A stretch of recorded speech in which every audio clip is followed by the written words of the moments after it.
আমাদের গার্জিয়ান, সম্মানিত অতিথি, বিশেষ অতিথি আজকের এই প্রোগ্রামের আমাদের প্রিয় এলাকার সবাই চেনা মুখ, সবাই চেনেন আমাদের সেই আসাদুল হক মামুন সাহেব, যাকে তামান্নার ডিরেক্টর, যিনি মালিক কর্ণধার। সম্মানিত আমাদের আজকের বিশেষ অতিথি সাহেবকে তার মূল্যবান কথা রাখার জন্য বিনয়ের সাথে অনুরোধ করছি।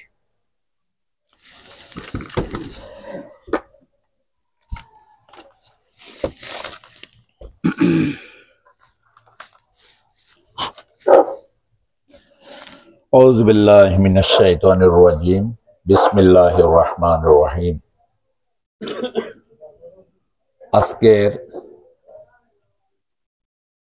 শ্রমিক কল্যাণ ফেডারেশন কর্তৃক আয়োজিত আজকের এই ভাষা দিবস উপলক্ষে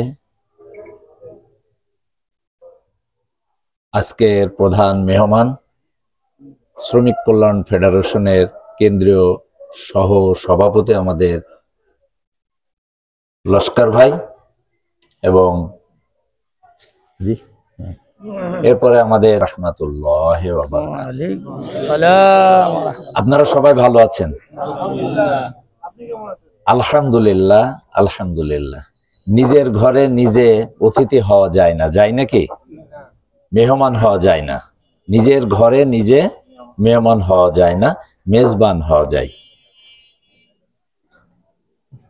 তো আপনারা একত্রিত হয়েছেন, এমন একটা সূরা আজকে আমাদের আব্দুল সালাম ভাই দার্স দিয়েছেন যে এই সূরা নাজিল হওয়ার পরে সাহাবীরা একে অপরকে এই সূরাটা পড়িয়ে শোনাতেন, এবং এই সূরাটার গুরুত্ব এত বেশি যে এই সূরাটা যদি কেউ বুঝে থাকে এবং আমল করে থাকে, আর অন্য কিছুর আর দরকার হয় না। এটাই এই সূরায় তাকে জান্নাতে নিয়ে চলে যাবে। সুবহানাল্লাহ। সব থেকে আগের আলোচনায় বলেছি, সব থেকে মানুষের জীবনের গুরুত্বপূর্ণ মূল্যবান সম্পদ কোনটা? সময়। সময়। সময় চলে গেলে সাধন হবে না। Time and tide wait for none. সময় আর স্রোত, এই দুইটা জিনিস যে চলে যায় এটাকে আর ফিরিয়ে আনা যায় না। তার মানে এর গুরুত্ব এত বেশি দিতে হবে। সেই সময় যদি আমরা হারিয়ে ফেলি, আমরা অনেক কিছুই হারিয়ে ফেলবো যা আর ফিরে পাবার নয়।